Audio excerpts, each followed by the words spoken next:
falls into the sea.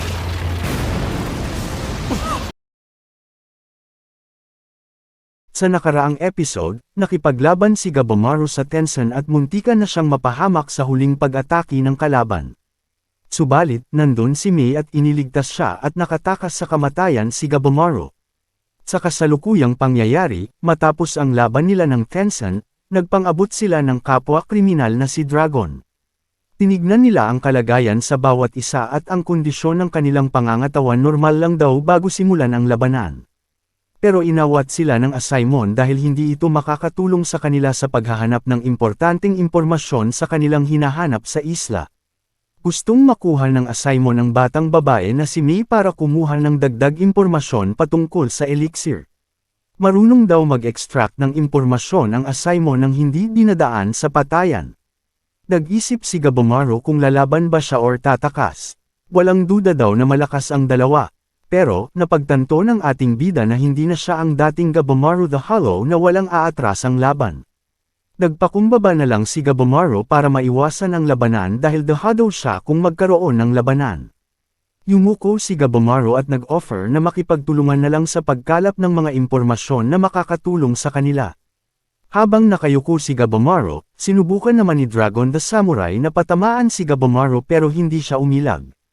Ibig sabihin nun, nagsasabi ng totoo si Gabomaru at hindi nanlilinlang sa kanila. Pero, nadismaya daw ang samurai dahil gusto daw makahanap ng isang malakas na katunggali, malakas na mandirigma, hindi yung duwag na basta-basta na lang iyuko ang ulo at magmakaawa. Tinanong naman si Gabomaru kung bakit siya gustong makipagsabuatan sa kanila. Nagulat ang dalawa nang sabihin ni Gabomaru na nakalaban niya ang isang tinatawag na Tenzin at nakakapag-regenerate din ito. At yun na nga, nagkasundo ang dalawang panig na labanan ang mga Tenzin para sa kanilang pansariling interes.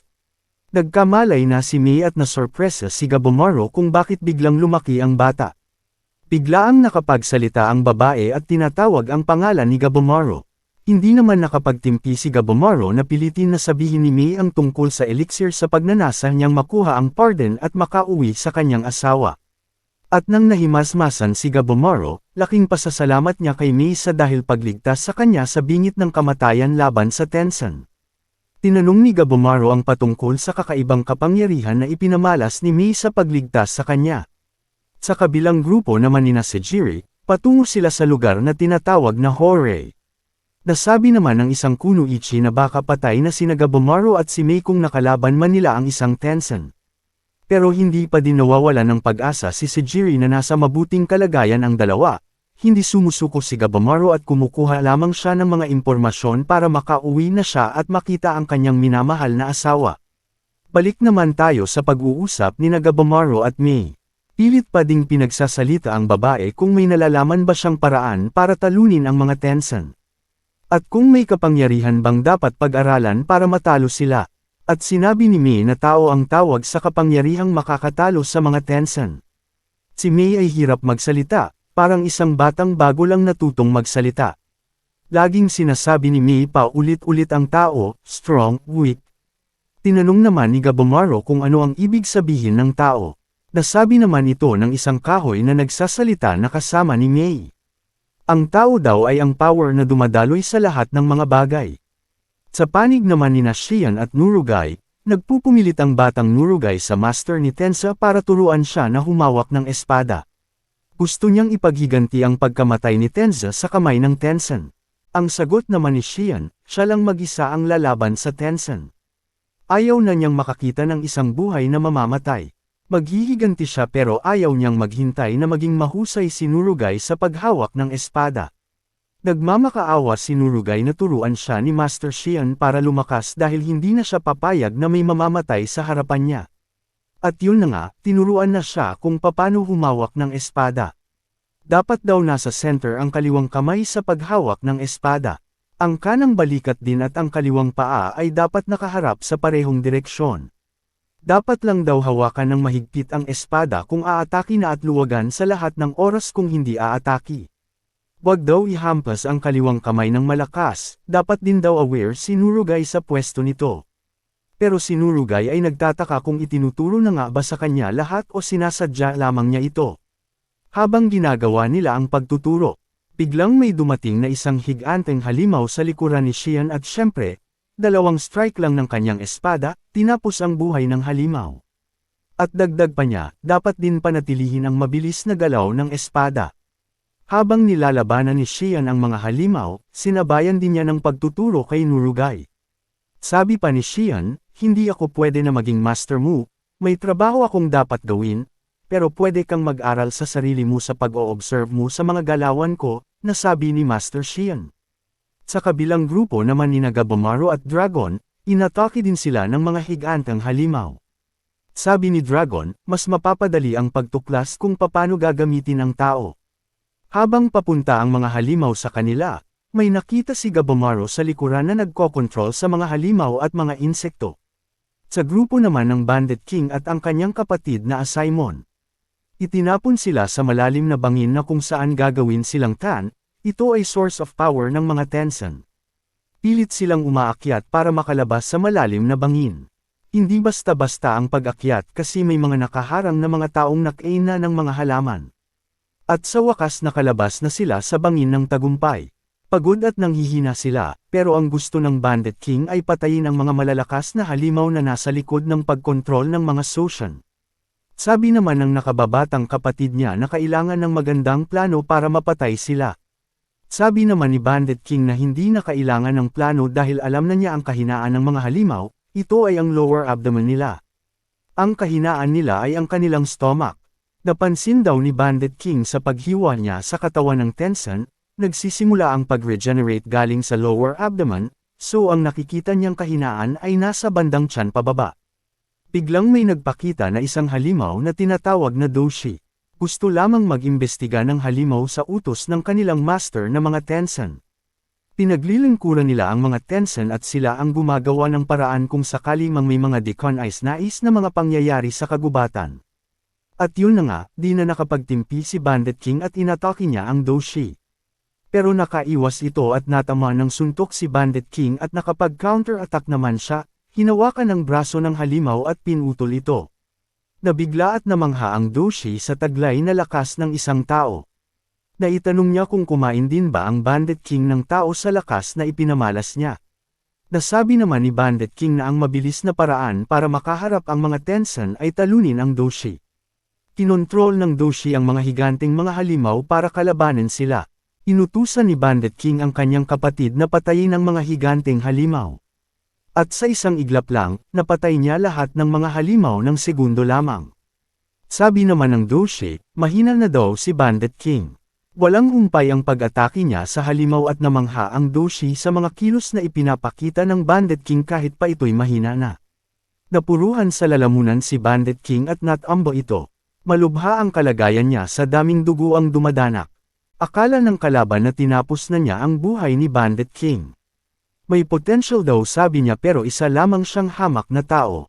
Akmang dadamputi na sana ang ulo ni Bandit King, pero nakalaban pa ito at napuruhan ang mukha ng halimaw. Nagtataka ang Doshi kung paano gumaling ang lalamunan sa isang hamak na tao lamang. Nakakagamit na ng tao si Bandit King, mas malawak na daw ang tao niya kumpara kanina. Nababahala na ang kalaban dahil mapanganib na si Bandit King sa taglay ng tao na dumadaloy sa kanyang katawan. Gusto na niyang patayin agad-agad si Bandit King. Umatake na ang kalaban at binali ang mga braso ni Bandit King pero biglang nag-regenerate lamang ito ng napakabilis. Nakikita ng kalaban ang patuloy na paglaki at paglawak ng tao na dumadaloy sa katawan ni Bandit King. Iba ang nararamdaman ni Bandit King sa kanyang katawan. Lumalakas ang kanyang pangangatawan at nagustuhan niya ito. Nasabi naman ng kalaban na hindi ba natatakot si Bandit King na unti-unting nagbabago ang kanyang pangagatawan. Umatake na si Bandit King at gusto niyang makita ang iba pang mga abilidad ng Doshing. Tinanggap lamang niya ang mga pag-atake ng halimaw na para bang binaliwala lamang ito. Sinuntok sa sikmura ang halimaw dahil ito ang kanilang mga kahinaan. Tumira ang halimaw ng isang hindi nakikitang force pero nailagan lamang ito. Unti-unting nakikita na ni Bandit King ang invisible force na tinawatag na tao. Natatakot na ang kalaban sa mga pagbabago ng sitwasyon, tinawag niya ang mga Soshan pero inubos na pala ito ng kanyang kapatid. Titira sana ulit ang kalaban gamit ang kamao niya na pinalilibutan ng tao, pero malas lang niya, nakikita na ni Bandit King kung saan nanggagaling ang kanyang pagtira. Sinubukan ni Bandit King na balutan ng tao ang kanyang kamao at sinuntok sa sikmura ang kalaban. Di makapaniwala sa lakas nito pag nabalutan ito ng tao. Nakikita ni Bandit King ang tao ng halimaw at unti-unti itong naglalaho, nasa bingit ng kamatayan ito. Nababahala naman ang kanyang kapatid dahil lumalaki ang mga peklat ni Bandit King sa kanyang leeg. At yun na nga, natalo nila ang isang malakas na halimaw na direktang nagsisilbi sa mga Tensen. Lipat naman tayo sa grupo ni Gabomaru habang nakikipaglaban sa mga Doshin. Pilit ng mga Doshin na kukunin nila si Mei pabalik sa Horei na kung saan gagamitin siya para sa training na pagpapalakas sa kanilang mga tao. Ginagamit din pala si Mei sa mga hindi kaaya-ayang paraan sa pag-aaral ng tao. Isa nito ang pagtatalik para mapalakas ang kanilang mga tao. Takot na takot si Mei sa mga naranasan niya nung mga panahon na ginagamit lamang siya ng mga Tensen. Sa mga natuklasan at mga narinig ni Gabomaru galing sa mga halimaw patungkol sa mga pinagdaanan ni Mei. Biglang nagalit si Gabomaru at naglabas ito ng matinding aura na nakapalibot sa kanya. Bilang isang babae na nakaranas ng karumal-dumal na krimen sa mga Tensen, walang kapatawaran ang kanilang ginawan. Nag-transformed ang mga Doshi na isang higanteng halimaw. Nagsimula na ang kanilang laban at sinunog ni Gabomaru ang isang halimaw na centipede. Umatake ang mga paro-paro na may kasamang lason at sinunog nito ni Gabomaru gamit ang ascetic blaze fire. Hinawakan ni Mei ang mga kamay ni Gabomaru para iparamdam ang tao at kung paano ito gagamitin sa laban. Kung walang nararamdamang kahinaan at kalakasan sa isipan, hindi ito madedetect. At yun na nga, nakikita na ni Gabomaru ang sinasabing tao. Nakuha na niya agad kung paano gagamitin ang tao na dumadaloy sa kanyang katawan. Nasabi naman ni Mei na ang tao ni Gabomaru ay malawak. Umatake na ang mga kalaban gamit ang tao pero nakikita na ito ni Gabomaru at naiiwasan na niya ang mga pag-atake ng ganun kadali lamang. Nakikita at nalalaman na niya kung saang direksyon nang gagaling ang mga pag-atake ng mga kalaban dahil sa paggalaw ng mga tao nila. Nararamdaman na niya lahat ang nasa paligid niya, lahat ng presensya ng mga malalakas at kahit presensya ng mga mahihinang nilalang. Sumuntok ang kalaban gamit ang kanyang kamao na nakabalot ng tao, pero sa isang simpleng pagsanggagamit ang isang kamay ni Gabomaru, nawasak nito ang buong braso ng kalaban. Di makapaniwala ang mga kalaban sa ipinamalas na lakas ni Gabomaru, kasing lakas na daw niya ang mga Tensen. At yun na nga, natalo na ang mga kalaban gamit ang tao ni Gabomaru. Natapos na ang laban ni Gabomaru, sa kabilang grupo naman ni Sejiri, nakapasok na sila sa Horei at nadatnan nila ang isang Tensen sa loob. At dito nagtatapos ang mga nakakamanghang pangyayari at mga bagong tuklas na kapangyarihan ni Gabomaru at Bandit King. Maraming salamat sa inyong pagsubaybay sa mga videos ko. Huwag niyo pong kalimutang mag-like sa video, mag-subscribe sa channel ko sa mga hindi pa nakapag-subscribe.